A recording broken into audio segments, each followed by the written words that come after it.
Good morning, good afternoon, and good evening to many of us. Welcome to CEO Talk, a series conducted by CXOTV, where a CEO narrates a story and share their learning and their success of building a great brand.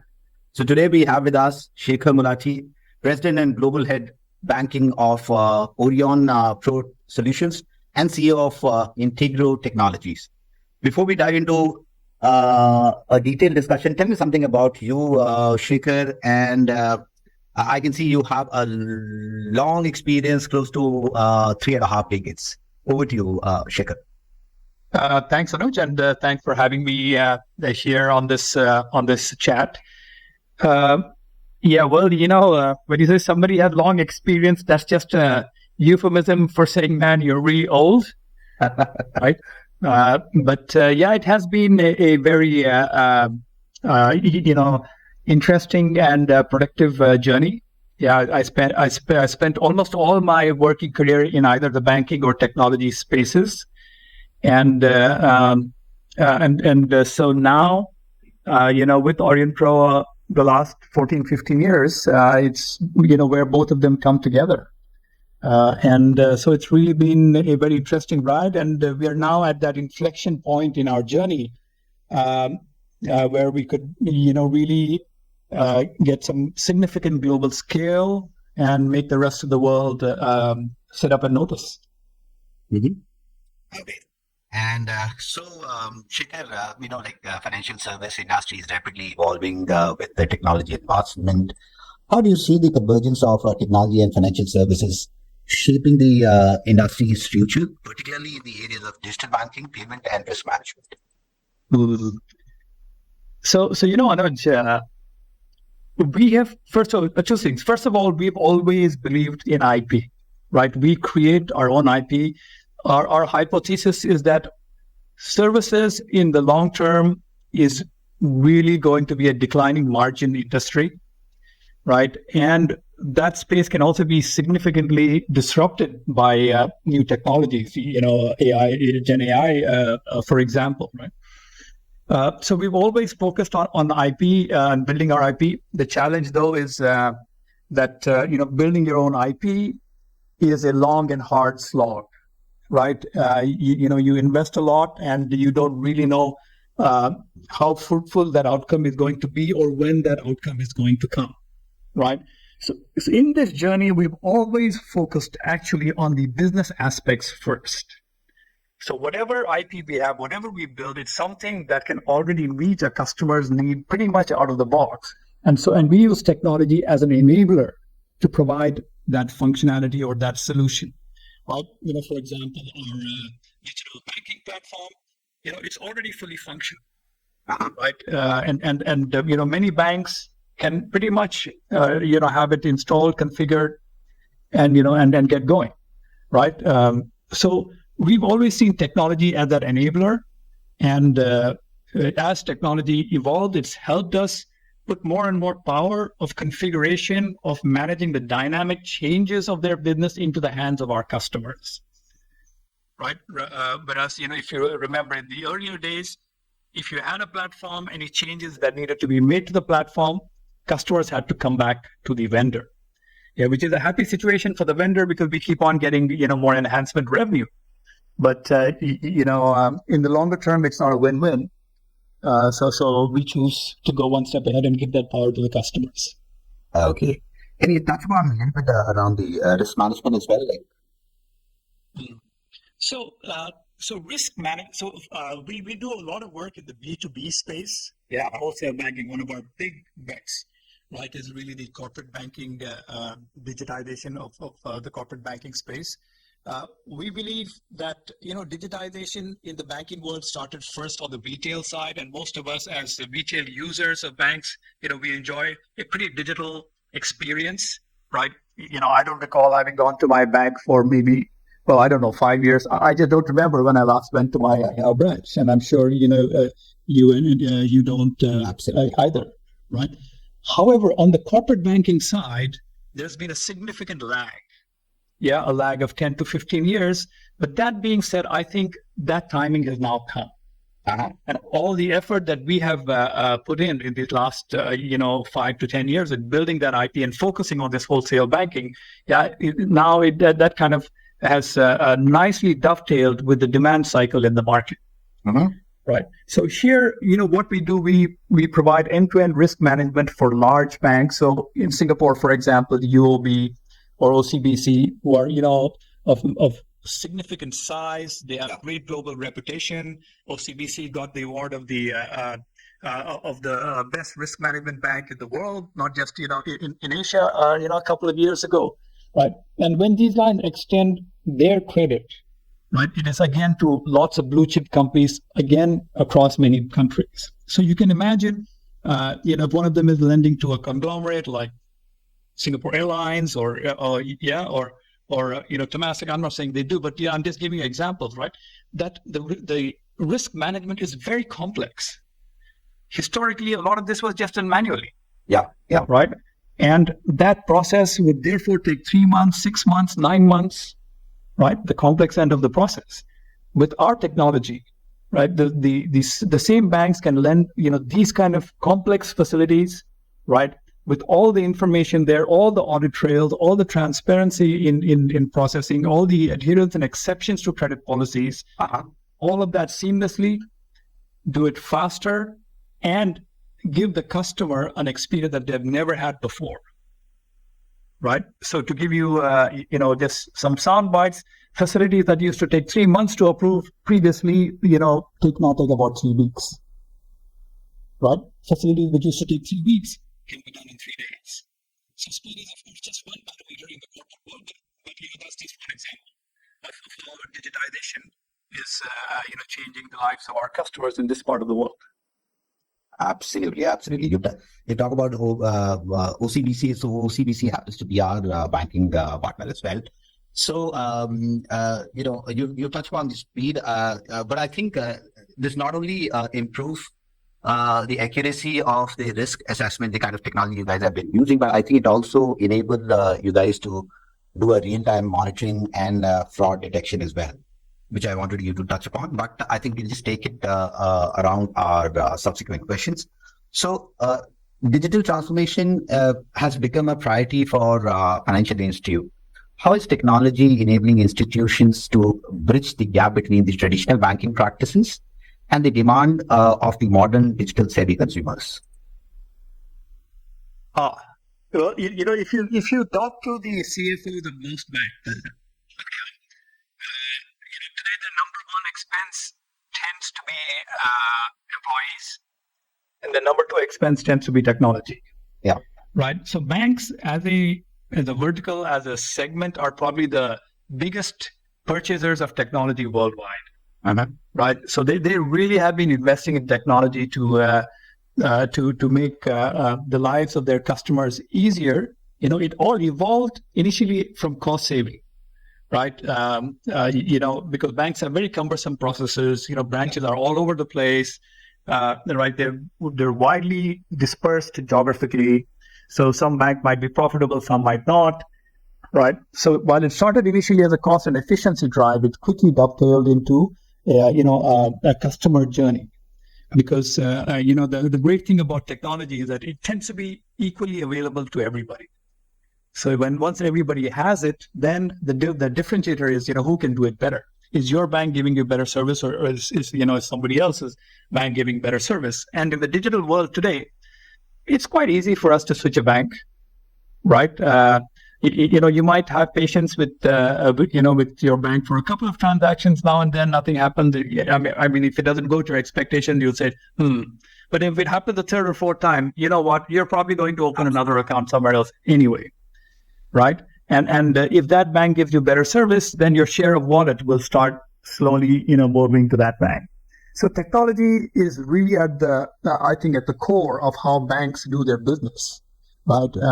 And in every aspect of the bank's, operations, whether it's on the risk side, whether it's on the payment side, whether it's on just deposits and lending side, right? Credit cards, any aspect of the business, technology is a great enabler. And now as technology has got lighter, faster and cheaper, it's just all of those benefits are getting passed on to customers like you and me. And you would remember not so long ago that if you want to send money from, say, Singapore to Indonesia, you would at the minimum have to pay $30-40 of a PT, a third-party charge at the minimum, in addition to conversion charges. Today, many banks, you can just hit the press of a button, just transfer it through internet banking. So cross-border payments, the India-Singapore corridor has also opened up. So technology is just driving everything that banks do. Absolutely, I agree with you, Shekhar. I think it has provided a lot of convenience for the customers. At the very same time, it has also helped in reducing the operational costs for these financial institutes as well. So now just tell us a little bit about Aurionpro Solutions, the brand legacy, and how it has grown over the years. Could you also elaborate on how the company leverages the technology to address the specific needs and challenges of each of these sectors? Sure, Anuj. So Aurionpro is not by technology company standard, it's not a young company, right? So it's definitely not a startup, but we're very much in the fintech. We like to think of ourselves as very seasoned. Yeah. Our focus has always been on some of the traditional business parameters like profits.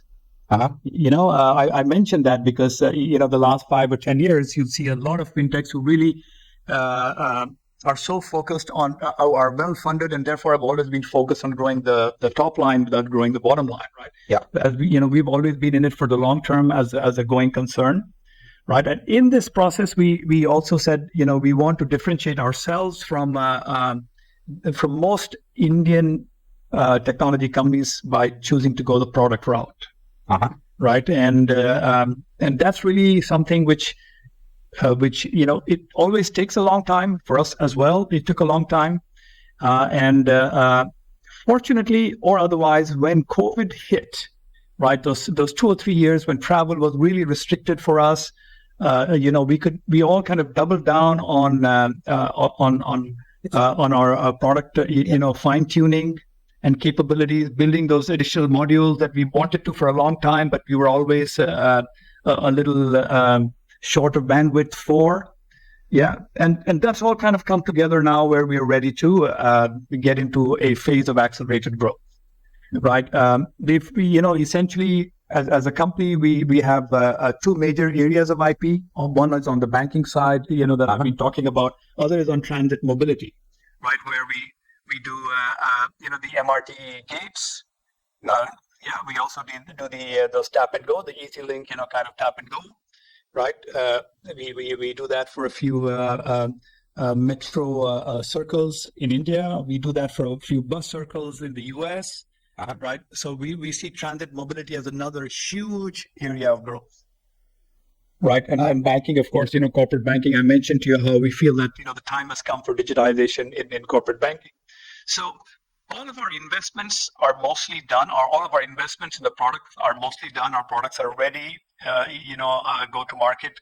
Now, what we need to do is really invest in the sales and marketing, in our sales and marketing efforts. And that's where we're focusing the bulk of our energies.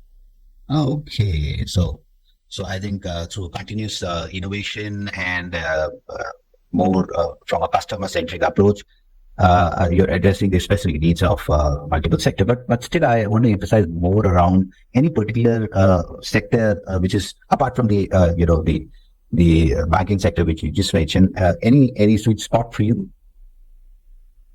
So, when you say sweet spot, we're actually very focused, right? We don't do broad brush customer, acquisition strategy. We're very focused.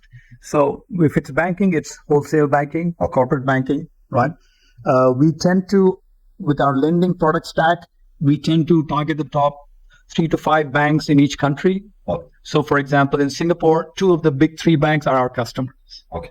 Likewise, in Malaysia, 2 of the top 3 are our customers. Okay. In Vietnam, 3 of the top 5 are our customers. Right. In the Philippines, 2 of the top 5 are our customers. So we go to the high end of the customer stack in each of these countries, right? So it's a very focused approach, and we see that really every bank is now embarking on that journey of digitizing on the wholesale banking side. So it's the timing is right for us. Our products are ready. Now we just have to get those discussions in with the customers and find the right timing in the buying cycle. Okay. So let me put my questions very specific around the banking. So Integro Technology is a prominent player in the lending technology space. So how has the company's smart lending platform been the driving the innovation and efficiency in the lending process of banks across the Asia Pacific region? Well, that's a great question. Actually, some of my customers ask me the same question. When they say, why should we sign up with Integro? There are many ways, right? If you look at, let me give you a scenario, right? If I'm the CFO of Singapore Airlines and I want $500 million, within 5 minutes, I'm not exaggerating, right? Within 5 minutes, the representatives of 25 banks will be sitting around the table. Absolutely. They will all be willing to give me money because my credit rating is good. All of them will give me as much as I ask for. All of them will be willing to give it to me at almost the same price. Yeah. So if these three things are already there, then what differentiates? Right. So the differentiation is how that actual deal is structured. And what are my terms? What are my covenants? What will be the collateral? And that process of structuring is not straightforward. It is not linear. And plus the representative from the bank does not have the authorization to make the decision. These kind of things will go to the credit committee of the bank, and it's a very complex process, right? So to be able to digitize this whole process in this way, make it transparent for the bank guys, and also therefore the RM, the relationship manager, can keep his or her customer informed. And you know what? We've taken your application. These are the 4 things that we need from you. This is more information that we need. That's being processed to keep you up to date, right? Is the kind of service which the customer also expects. So we've really been able to transform the customer experience and customer satisfaction of the customer on the one hand, and also the transparency and efficiency with which banks process their credit applications on the other. So this is, just some. It's an example, but it's very significant. I can tell you, it's very significant, and that's the difference between my bank, getting to acquire a customer like Singapore Airlines versus my competitor bank, who can give, as I mentioned, the same amount of money with the same amount of price. So having a tool set like this can help you differentiate between a unique proposition versus a commodity. You mean the more like an advanced analytical? It's more like an advanced analytical engine in terms of mapping or getting the exact detail in terms of which particular lender to be picked up, which particular customer, and what are the matrix which has to be picked, while dispersing the credit to a customer. So I think that kind of intelligence comes from your platform. Absolutely. That's one aspect of it: the intelligence, the analysis, the financial ratios, the what if scenarios, the rating scoring. That's one set of intelligence. But also there's a big workflow aspect. File comes to me, I put in some comments, I don't pass it forward, I might get it back to you. Then in the process, we might need to have dialogue. You see, in the corporate world is very different from the retail world, the consumer world. In consumer banking, credit approvals or credit applications are processed very linearly. Okay. It's like you give me the application, I look at it, I run it through a scorecard. The scorecard will give me a green, yellow, red traffic light. Green go through automatically. Yellows will come to some human for exception processing. Red will be declined automatically, right? So it's a kind of a straight, linear processing. But on the wholesale side, no, it goes, all around the place. And we are able to orchestrate that very complex, non-linear workflow, right? And that's really transformed, this whole space. So basically, you identify the possible or the potential risk and and help in making the accurate credit assessment, something like that. Yeah. So in our system, the entire credit policy of the bank will be automated in our system, right? So whenever a credit application comes, then that whole application will get mapped against the credit policy, and every exception will be flagged out. And whenever there's an exception, again, there will be somebody looking at that exception, evaluating, what are the risks and mitigants around that exception, and putting that all together. So it really makes a very complex process, easier to manage. Okay, got it. I think thanks for such an elaboration, because I think that was much required. Because I think this kind of a solution also help in reducing the default rates also, because that's again something which the more complex digitization is somewhere down the line, simplifying the entire process, and that's what I understand that Smart Lender platform is doing.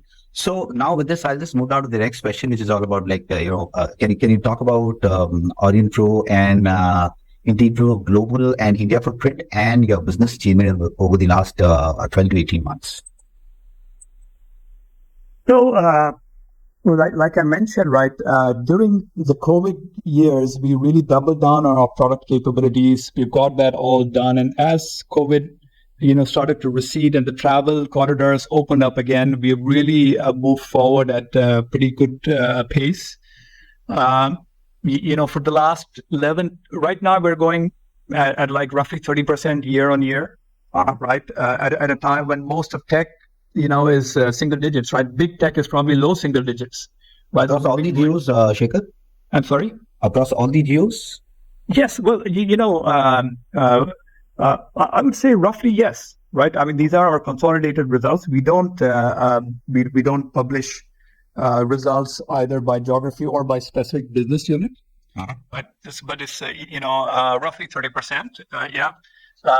And now I'll say over 11 to 12 quarters. So 3 years, we've been growing at this kind of clip, right? The markets, we are listed in India, and the markets do tend to take notice whenever there's consistent performance. In our case, the performance is not only consistent, it's also significantly better than what the industry is growing at. Uh-huh. Right. And we feel that we've got, good momentum. We have the right product capability. We really are investing a lot of time and energy on refining our go-to-market. So we're building up our sales and marketing resources and capabilities. We're looking to strike up a few global partnerships. We recently announced a partnership with Finastra, which is a multi-billion-dollar banking software company and they're also the world leader in trade finance. So Finastra is the world leader in trade finance. And now going forward, their trade finance platform will be integrated with our risk management engine. Okay. Right. So that opens up for us the entire global footprint of Finastra. So that integration is underway, and by end of this year should be done. So next year onwards, that will become another growth vector. Uh-huh. Right. So we see that, all the work that we have done is translating to this, growth trajectory, even on the transit mobility side. Right. We've entered into partnerships with MasterCard. Right. We've entered into partnership with some of the big global, hardware manufacturers of ticket validators, and they are right now under negotiation with us for global tie-ups. So we do see that historically, while we focused a lot on Asia, and we see that Asia will continue to be our home market for the next 2 to 3 years, but during this period, we're also going to plant seed, which will take us beyond Asia into Europe and the US as well. Wow. So a lot of commendable progress for both Aurionpro and Integro. And with the financial services industry continuously evolving, Shekhar, how do you see Aurionpro Solutions and Integro Technology positioning themselves to stay ahead of the curve? driving innovation and providing tailored solution for the ever-changing needs of the sector? Well, we believe that staying ahead of the curve is the only way. Yeah, we continuously and repeatedly invest a good portion of our earnings back into R&D. Yeah, it's when you visit a product shop, right? There's just a different buzz, right? And while our workforce is well, compared to me anyway, ridiculously young, they're all very curious. Yeah, and they always come up with some ideas. We have a culture where we're quite accepting of ideas. We're happy to try and fail, right? Rather than not try at all. And that's a culture which keeps on encouraging, new ideas, right?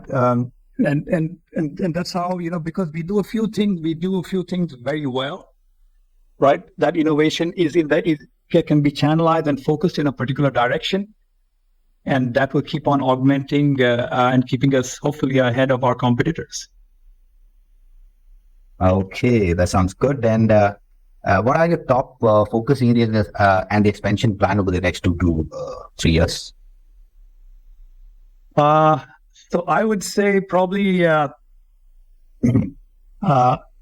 three things, right? If you say the top three, the first is we have to build out our sales organizations across Asia. Asia is our home base, so to speak. And while we have a reasonable footprint, in ASEAN, in India, in the Middle East, all of that has been achieved with very limited sales coverage. So we are, strengthening that substantially. The second is, to build on some of these global partnerships that I mentioned. Right, we are. There's a global treasury player called Murex, right, and we are, already a gold level partner with Murex, and they have taken us to many customers in India, in Asia, right. The partnership with Finastra has been signed, and once the integration is done, that will take us, globally. We are talking to 1 or 2 other such industry majors as well. I'd say that would be the second, big area of focus. The third is, what we call the smartification of mobility, right? So if you, today when you travel in Singapore, Anuj, you can travel on the MRT or you could travel on the bus just using your credit card. You can tap and go. Yep. But in many countries across the world, that's not the case. You probably have to buy a specific card for and that card, you might have to buy one card for one kind of transport, a different card for the bus, and so on and so forth, right? So we see that in the developed world, they have this legacy technology where, you need A card for this metro, you need B card for that train system, and C card for this bus system. And they all want to upgrade it into a single open loop. Yeah. Right. And that's the technology that's for us, that we have.